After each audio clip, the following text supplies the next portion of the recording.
This is the Barry Richards Show. WBSM On Demand. Without further ado, WBSM presents The Barry Richards Show. Streaming live on WBSM.com and the WBSM app. Call 508-996-0500. Text us using App Chat on the WBSM app. Now, The Barry Richards Show.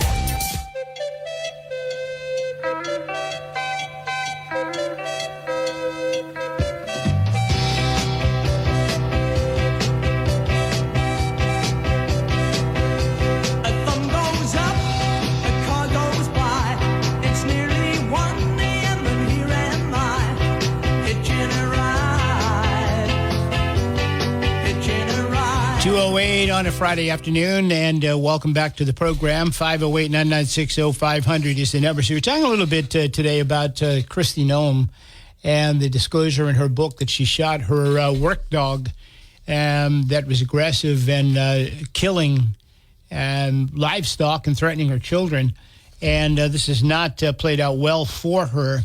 I think it was a preemptive strike in her book in order to have this drop if she was a candidate with Donald Trump, a candidate for vice president, but hasn't worked out well. She went on CBS and was really beaten up about it by the, I think it was Face the Nation.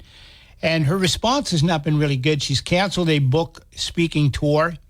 And she's kind of like, maybe, I don't want to say she's in seclusion, but she's trying to avoid this thing at the moment, at least nationally.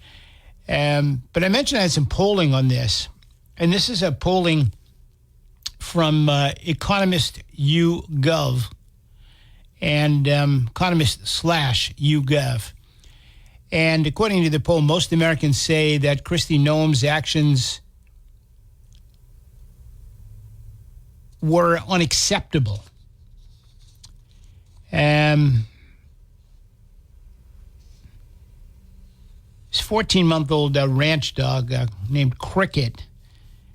And Cricket was a wire hair pointer, about 14 months old. Noem wrote in her book, describing the dog as one of with an aggressive personality.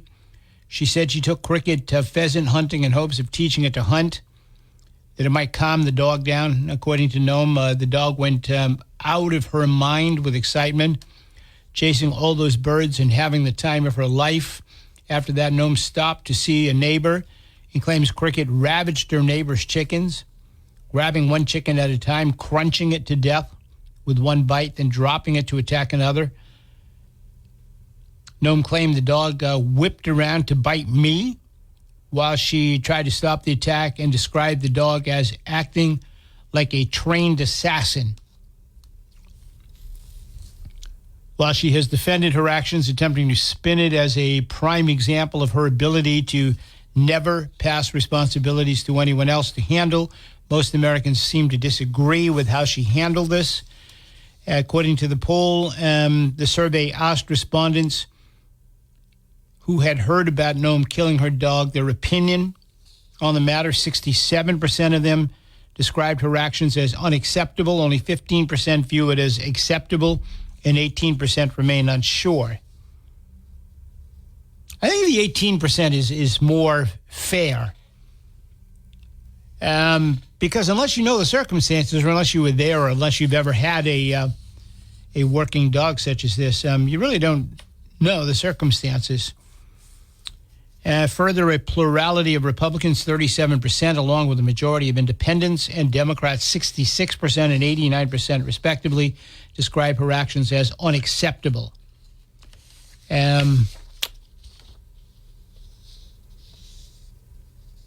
Noem has continued to defend her actions, describing the dog as extremely dangerous.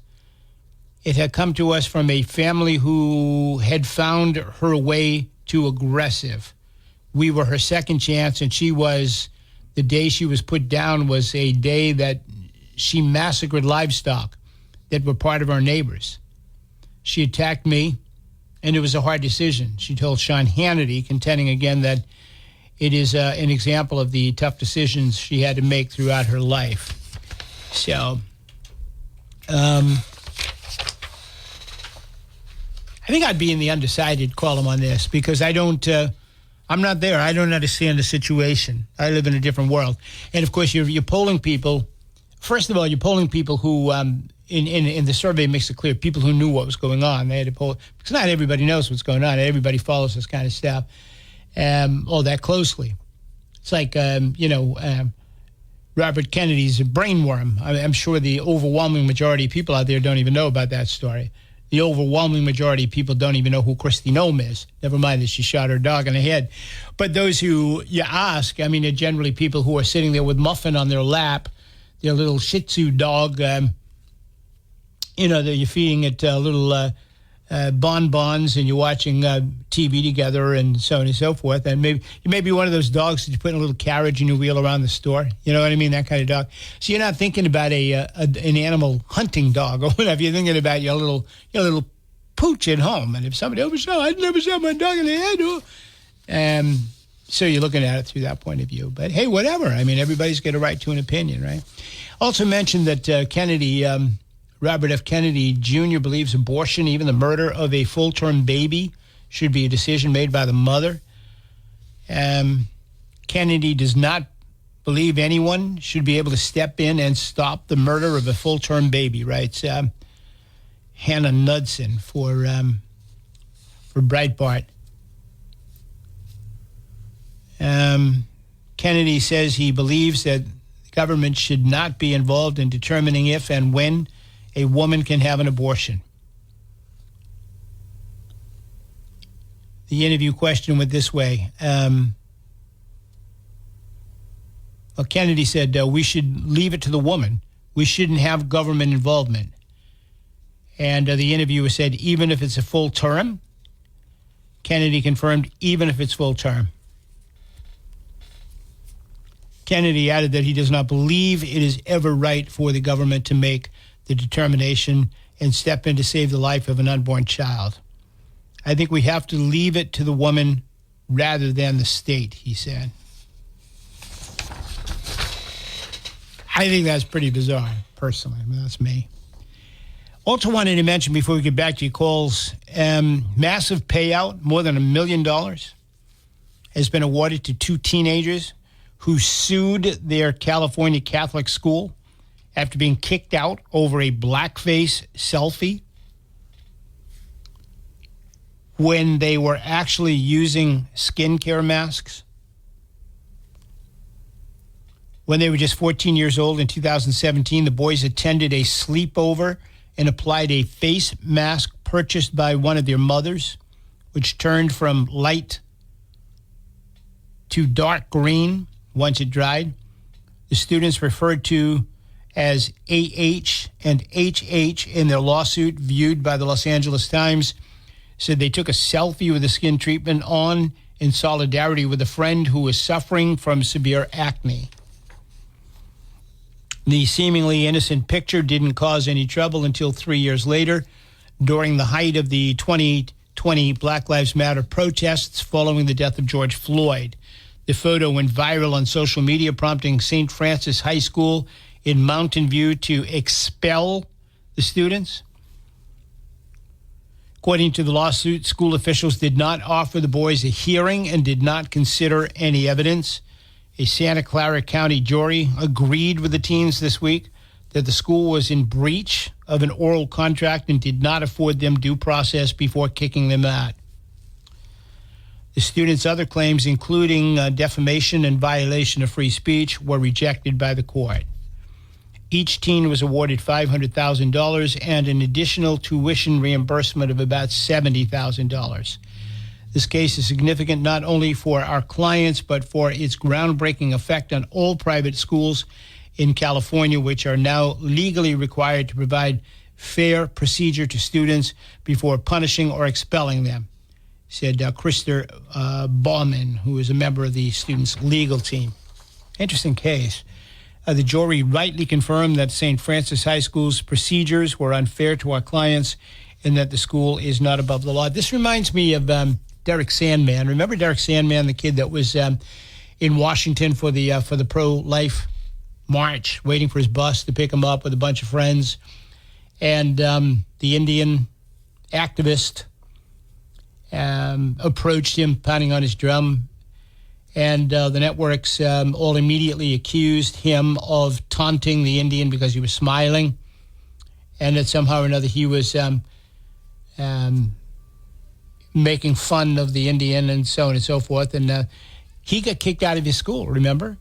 He sued everybody. He won some court cases and he lost some others. But this knee-jerk reaction that we see all across this country out of fear that somehow or another you might get protested or you might get blacklisted or you might be called some names or whatever. And that was the case with this Catholic school, St. Francis High School. By the way, Derek Sandman was also a student at a Catholic school, and he was kicked out.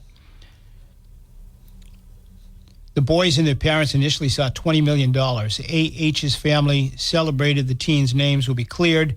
In a statement to the outlet, we want to sincerely thank the jury and the court system for helping our boys and our families find justice, which now paves the way for their names to be cleared for things they never did.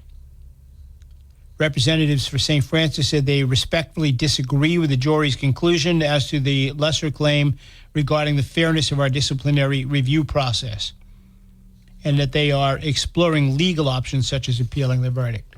Just leave it alone. Walk away. 508-996-0500 is the number. Thanks for hanging on. You're next on WBSM.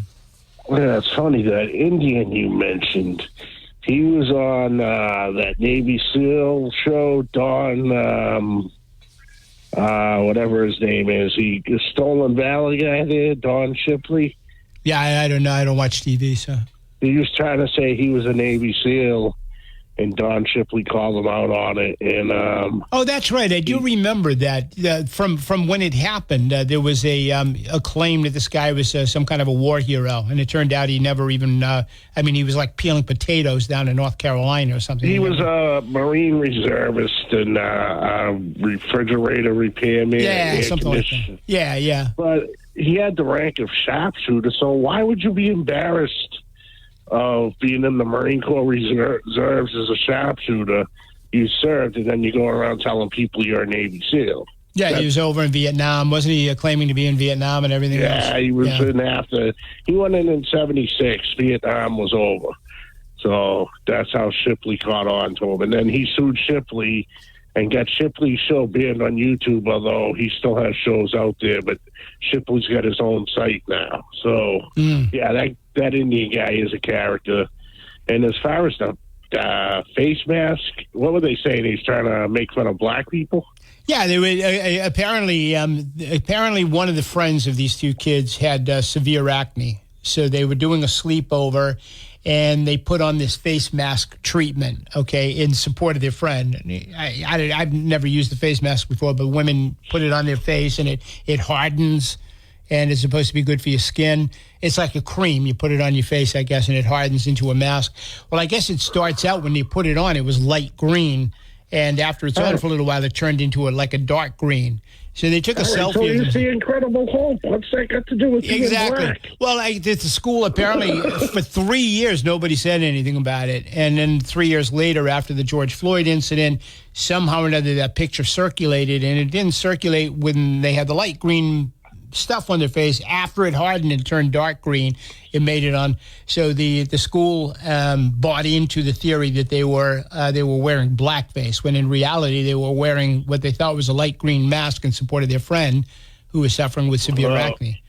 This is what our government does. They played the race card to turn people against each other. It's for voting. It's kind of voting thing to get people to support Democrats or Republicans. But the problem is, again, this is a Catholic school, and the Catholic school never even called these kids in and said, what the hell were you doing? You know, what's this all about? We got this picture here. What is this, and what are you doing? Because it could have been easily explained away. They could have explained to them, this is what happened, and this is, what we were doing. But they didn't even give them any kind of recourse. They just expelled them. Yeah, it's ridiculous. It's 2024, man. It's a crazy world. It's a Twilight Zone episode. Yeah. Too bad Rod Serling wasn't alive. I know it, absolutely. Thank you, my friend. Got a hold of you. 508-996-0500 is the number. You're up next on WBSM. Thanks for hanging on. Hi, Barry. Hi. Yes, I was listening to you about the the governor there, the South Dakota governor. Kristi Noem. The media and some people are making a big thing about it. But I understand that the dog got aggressive, and she couldn't handle it anymore. Maybe it's the way she put it down, but the dog, to me, should have been put down. Same with that dog in the White House. That's a retarded dog, and some of these dogs are retarded. No matter what you do, they got that way of they want to attack people. And after I got bit, I'm scared of dogs right now. I love dogs. I used to love dogs, but now when I walk, if I see some of these people walking with a leash, and it looks like they can't handle it. They don't have control, and you could tell the dog. Even though you walk around the dog, you go out of your way walking around the dog, and some of these dogs just stop and look at you, and you can tell they want to attack you. Yeah, and I know exactly what you're talking about, because I was attacked by a dog 2 years ago, and I was injured pretty badly. I've got permanent damage, nerve damage as a result of my attack. And same thing here. I mean, I changed my entire walking schedule and where I walk and everything else. And I'm the same way. If I see somebody coming down the street, you're assessing the person that's holding that leash. And whether you think that person, I mean, you can see the dog dragging that little woman down the street. I don't know why everybody's going to have these vicious dogs, but, and you know damn well that if that dog wants to break loose of that woman, he's going to do so. Exactly. And the dog that bit me, he had a leash, but irresponsible. He had the leash on the ground. Yeah. He wasn't holding the leash. So, well, the dog that attacked me was on a leash, and the owner was holding the leash. And did nothing to refrain the dog or restrain the dog in any way, which made it even worse because, the person might have been able to help me out, but chose not to.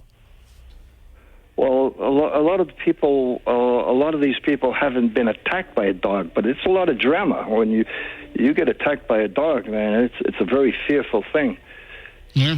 No, there's no question. And I had to go mandatory. I had to go to see a psychiatrist after it was over. My insurance company required it. And what I was told, not only by the psychiatrist, but by my lawyer, that being attacked by an animal, especially a dog, is more traumatic to people than even being in a fire or in a bad car accident, because we have a certain amount of trust, I guess, as humans with dogs. You don't expect that, especially when it's sudden. And I know exactly what you went through, because I went through the same thing. And it's the same people who think, she's wrong, putting down the dog. Well, the dog was retarded, and she's lucky maybe she didn't get sued sooner or later if she would have kept the dog. Maybe it's the way she put down the dog. Maybe some people think it's the way she done it. I don't know. Well, I don't know what they expect her to do. I mean, bring it to the Animal Rescue League. I mean, I don't know if out in the middle of South Dakota on a ranch they have an Animal Rescue League nearby. You heard Steve say earlier. I was just going to say the same thing. Now, she's from South Dakota. Yeah. And it's a different world out there. Totally you different do things your own way. You handle it your own way. Well, this was a dog that had already been aggressive with another family. She took the dog to try to break the dog and teach it how to hunt and all this kind of stuff. It attacked somebody else's animals, killed. She would have been on the hook for those animals. The dog turned around and attacked her. And so she chose to destroy it. I think she did the right thing. But you know what? Politics being what it is, you can almost expect the other side is going to make a huge issue out of this. And, I mean, that's just the way politics is, right? All is fair in love and war. So it doesn't really matter. And I'm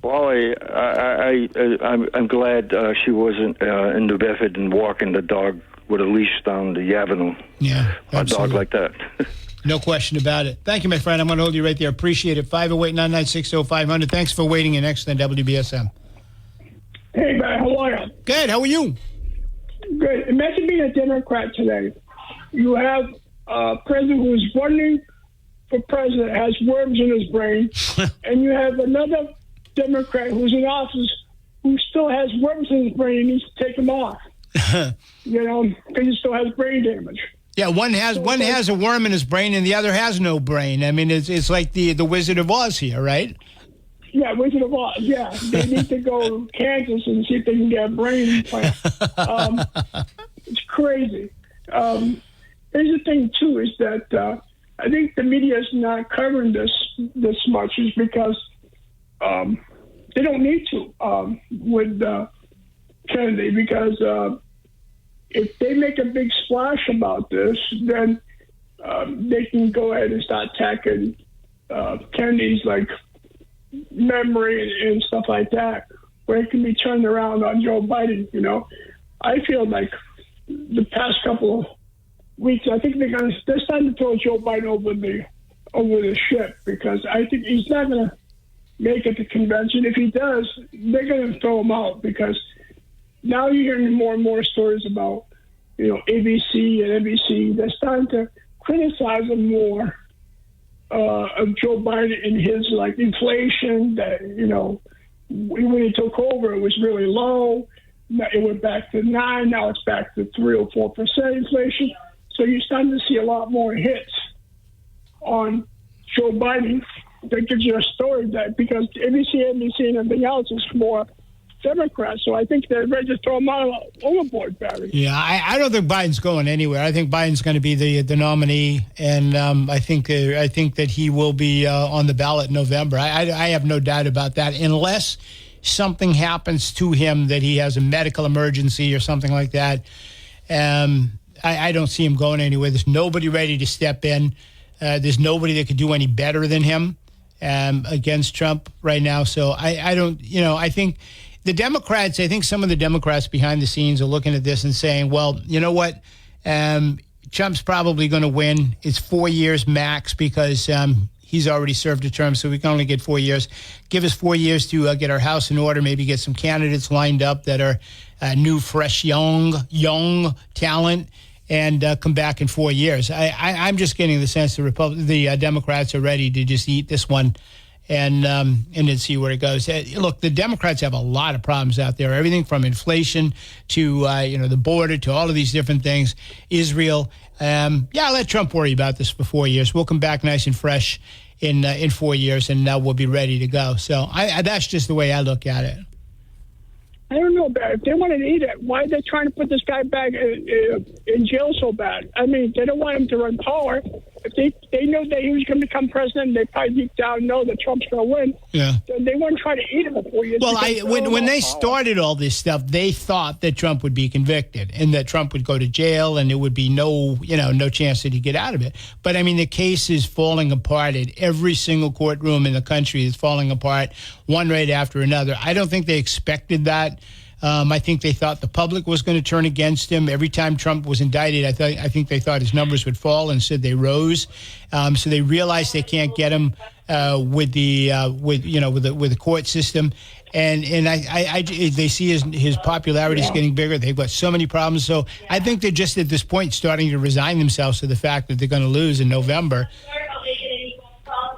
Yeah, I hear you, Barry. I definitely do. I agree. We'll see what happens, though. You have a good weekend. Thank you, my friend. You as well. 508-996-0500 is the number. You are next on WBSM. Thanks for waiting.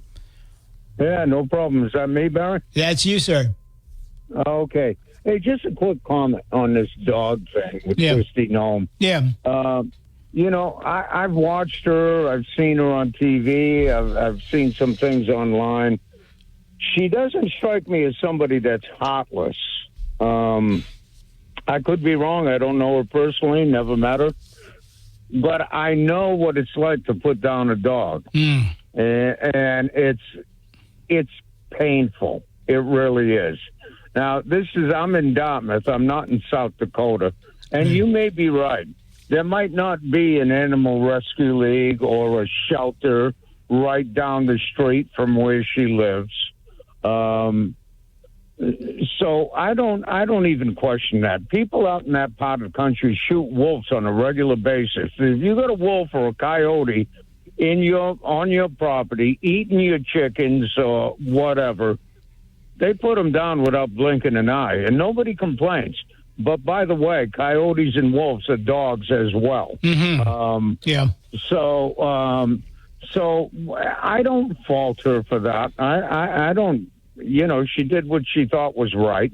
I don't believe for 1 minute that it was easy for her to do that. I could be wrong, but I don't think so. But if you want to, what seems to be missing here, and this is incredible because it's not only her, now it's RFK. And I don't know the full story behind his brain-eating worm thing, but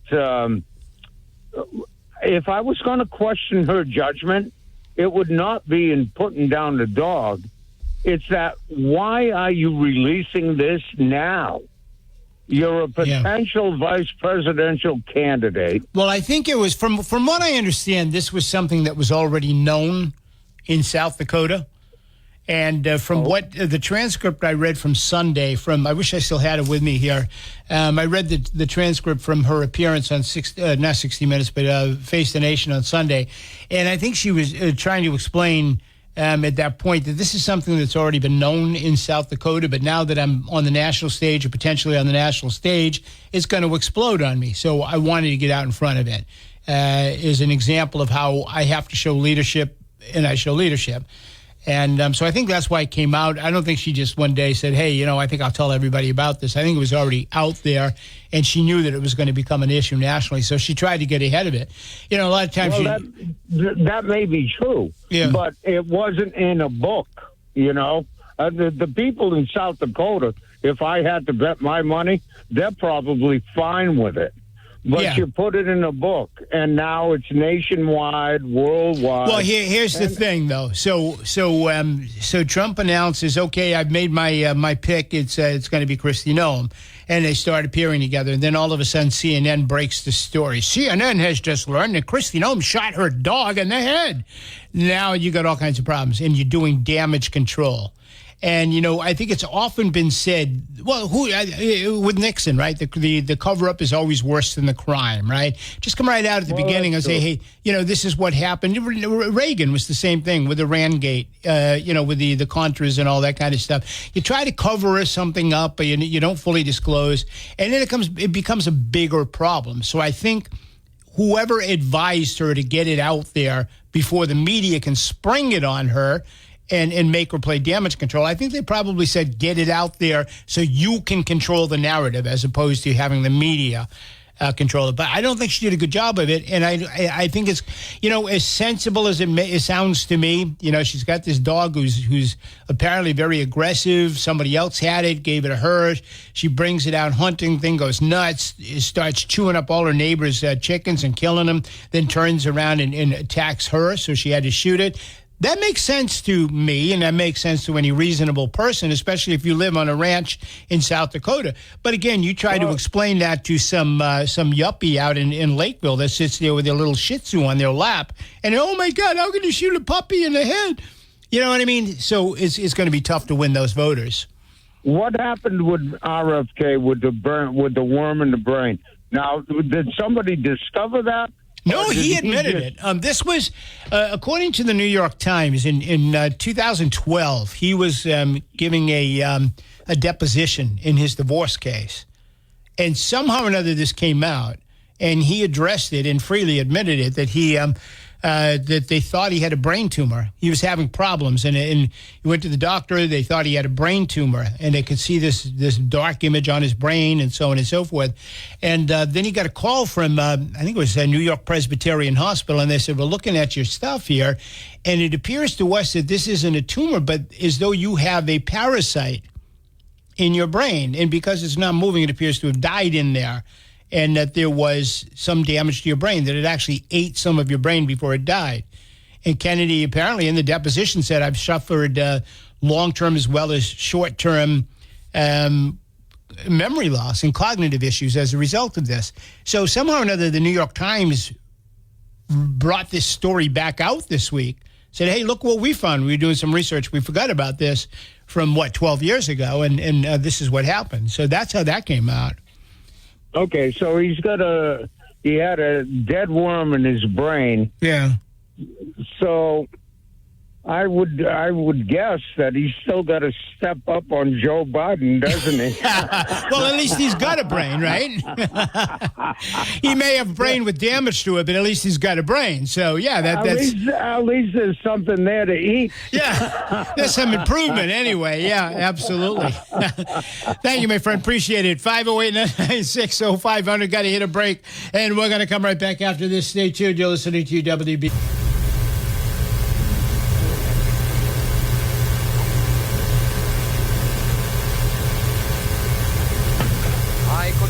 Away the hours, conferring with the flowers, consulting with the rain. And my head I'd be scratching while my thoughts were busy hatching if I only had a brain. I'd unravel every riddle for any individual in trouble or in pain. With the thoughts you'd be thinking you could be another Lincoln if you only had a brain. 2:40 on a Friday afternoon. If I only had a brain, of course, from The Wizard of Oz right there. 1939. Boy, how many times have you seen The Wizard of Oz in your lifetime, right? And you still go back and see it again. I've seen it on the big screen in the movie theaters. It was fabulous. You see things on the big screen that you don't see on your little television because the technology wasn't as big back in 1939. But considering it was 1939. I mean, there was a lot of amazing technology that went into that film. Yeah, there you go. Look, I'm not sitting here weeping on behalf of Kristi Noem. I mean, Kristi Noem is Kristi Noem. She's out there in politics. It's a tough business. And if somebody finds some dirt on you, they're going to bring it up. And they have every right to. I mean, that's politics. That's the game, right? And it's not as though it's a manufactured story. It happened. She admits it. Yeah, I shot the dog. But, of course, the Democrats are going to make, and the press are going to make it seem like she was just out there taking pot shots at animals because she's just this mean old vicious MAGA person and she doesn't care about animals. But, I mean, that's politics. All's fair in love and war. And so Kristi Noem can go out there and she can defend this. The more she talks about it, the more coverage it gets, and the more people hear about it. So I don't know what she's going to do. I think if I'm Donald Trump, I'm going to say, probably at this point you damage goods. I don't need any more troubles. I have enough troubles, and he'll probably stay away from her. I don't think you'll see Kristi Noem as Donald Trump's vice president. Now, I mentioned earlier that may have ended her political career, and somebody, I don't recall which, a very astute caller suggested, well, this is South Dakota. She may still have a career in South Dakota because people there understand exactly what it's like to be in that kind of situation with a working dog. So who knows? I mean, she might get a lot of support for another run for governor, or maybe even for U.S. Senate or whatever she wants to do. But I think her days as a presidential or vice presidential candidate are over. I mean, you don't mess with dogs. You mess with people and you talk about dogs. That a lot of people have dogs, and a lot of people have soft spots for their dogs, and rightfully so. And I mean, remember Mitt Romney? When Mitt Romney was running for governor, and that Harry Reid out in Nevada, he was talking about Mitt Romney used to tie his dog on the roof and go on vacation. Remember that? Mitt Romney never defended himself, but boy, I'll tell you, that pissed off a lot of dog owners. Imagine he tied his dog on the roof and went on vacation. Oh my God, what kind of inhumane person is that? People put their dogs ahead of other people. So this could be very damaging for her. There's no question. All right, 508-996-0500. You're up next on WBSM. Good afternoon. Hello. Hi. Hi. I think people forget about Kristi Noem, too, that when COVID came out, she didn't care, really. They had the motorcycle rallies up there. Didn't care about anything. And I think that was kind of a turn. Well, what do you mean she didn't care about anything? I didn't understand what you mean. She didn't care. She opened everything up, and they shouldn't even have had that motorcycle thing back in that at that time period when people were shutting everything down. She didn't really give a damn. Yeah, but we found out that shutting everything down was the wrong thing to do. I mean, all of the reviews and studies now indicate that we reacted exactly the wrong way from what we should have. And it was a states' rights issue. And Kristi Noem came out and said, look, I trust the people of South Dakota to make decisions for themselves. I'm not going to shut everybody down and put them out of business and everything else. People are smart. They've got the information. Let them decide for themselves. And they don't have a massive population in South Dakota like they have in New York City. It's a very small population. But when you have that motorcycle rally, Barry, there were thousands of guys, thousands of stuff. They shouldn't have never gone down like that. I think she was just wrong, dead wrong. Well, that's certainly your opinion. The people of South Dakota reelected her, so they must have thought she did the right thing, and they liked the way she handled it. So, but that's your opinion. I mean, and you're entitled to it, and I respect it. I don't agree with it, but I respect your opinion. I think most people now look at what the governments did and the governors did, shutting things down, keeping kids out of school, closing businesses down. Look, we had governors that actually threw people in jail, remember, for praying, for going to church, and we now realize that was exactly the wrong thing to do, that people should have been allowed to go about their business and make decisions for themselves. But that's the way you feel, and that's the way I feel, and that's the way. I don't agree with you, but I respect you, and I respect your right to that opinion. I mean, it takes all kinds of opinions to make the world go round, right? Right. Yeah. Okay. Well, so, thank you, my friend. I appreciate it. 508-996-0500 is the number. And let me grab the break. We're going to come right back after this. On a South Dakota morning, and I can see their faces in my eyes. All right, welcome back to the program. The only song that I know of that mentions South Dakota, and that was an early song by the Bee Gees, South Dakota Morning. And I'm not sure if you'd ever heard that song before, but I discovered it a while back, and I like it. I think it was a good song. I like the Bee Gees anyway, and especially their early stuff. So South Dakota Morning, check it out on Spotify or wherever you listen to music. And especially if you're a Bee Gees fan, South Dakota Morning, maybe you didn't know that song, but that's the only song I can think of that mentions South Dakota. Maybe there's more of them out there, but yeah, I just don't, I can't think of any others. 508-996-0500. And no, look, as far as the last gentleman that just called in and about the Sturgis bike motorcycle thing that happens every summer out in South Dakota, up near Custer in that area, Black Hills, that would, I think people need to understand that closing down things during the pandemic was a decision that was made by governors. And not every governor saw it the same way. And we saw governors in some states that shut things down. Now, maybe, I can't answer for every state. I personally thought that shutting things down was wrong. I stated that in the air a million times. You had people that were denied access to their churches on Easter Sunday, and schools that were closed, and kids were suffering all kinds of unimaginable problems, hospitals, people dying from not being able to get the treatment they wanted. And then later on, after the pandemic was over, and they came out with they studied the whole thing, they determined that our response to the pandemic was the exact opposite of what it should have been, and that we shouldn't have closed everything down, and that we should have allowed people to use their common sense. And Kristi Noem and several other governors decided that was the way they were going to proceed. They were going to allow people to determine for themselves what they were going to do. I mean, we actually saw people thrown in jail. Remember, was it Texas? It was might have been Texas, where the woman who ran a hair salon needed the money. I can't close my business. I got to feed my family. She opened up, and they arrested her and put her in jail. Remember that? I mean, hello. A little bit of government overreach, I think, we saw happen there. A lot of government overreach. So the gentleman is certainly entitled to his opinion. They canceled the Portuguese feast here. They canceled a lot of things.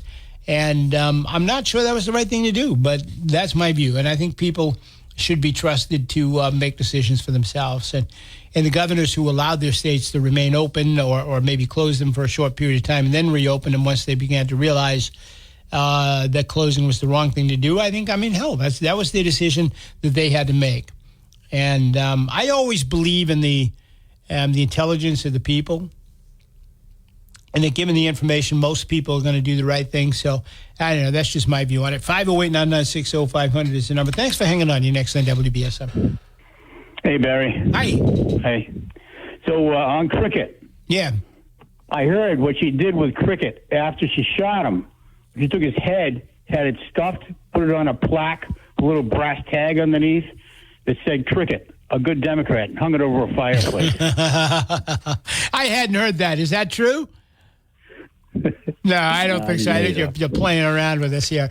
That's probably what she did. She should send it on a plaque to Joe Biden. I don't know. But,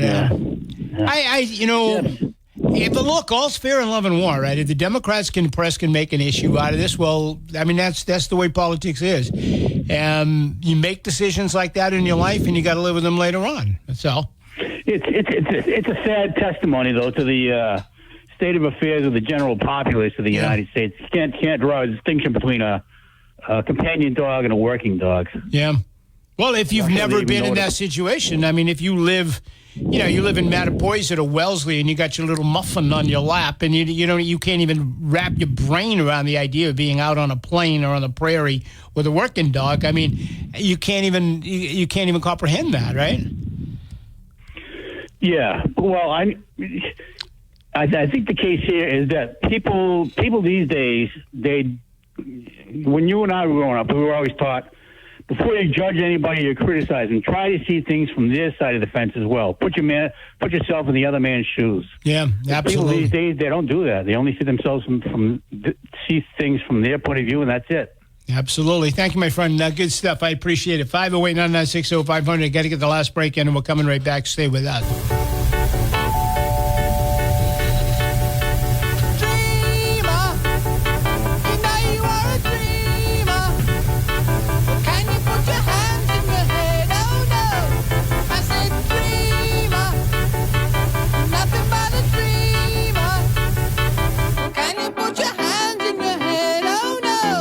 All right, welcome back to the program. Time to wrap it up for today and for this week. And sun's out. That's nice. See some blue sky out there. It's cool out there, though. And it appears as though it's going to be cool. I guess they're saying that we can see the northern lights all over the United States tonight. If the sky is clear where you live, they should get away from the city lights. I'm not sure what time. I'm understanding that it's going to be like late at night that you might be able to see the northern lights. So if you want to go to like maybe Horse Neck or somewhere out that way, away from bright light and look toward the north. That's why they call them the northern lights, right? Not the southern lights, not the western or eastern lights, and northern lights. There's a chance you might see them. But the sky's going to be clear, obviously. So if it's cloudy out, don't go. You might be able to do a quick search. I wish I had the time to do it right now, but online as to what times might be best for viewing. It's not on a schedule. It's not like somebody flips the switch and there they are. So we'll see. I guess there's a huge solar eruption, big storm on the sun, and that's going to make the northern lights available or visible here on Earth to a much larger area than would normally be the case. So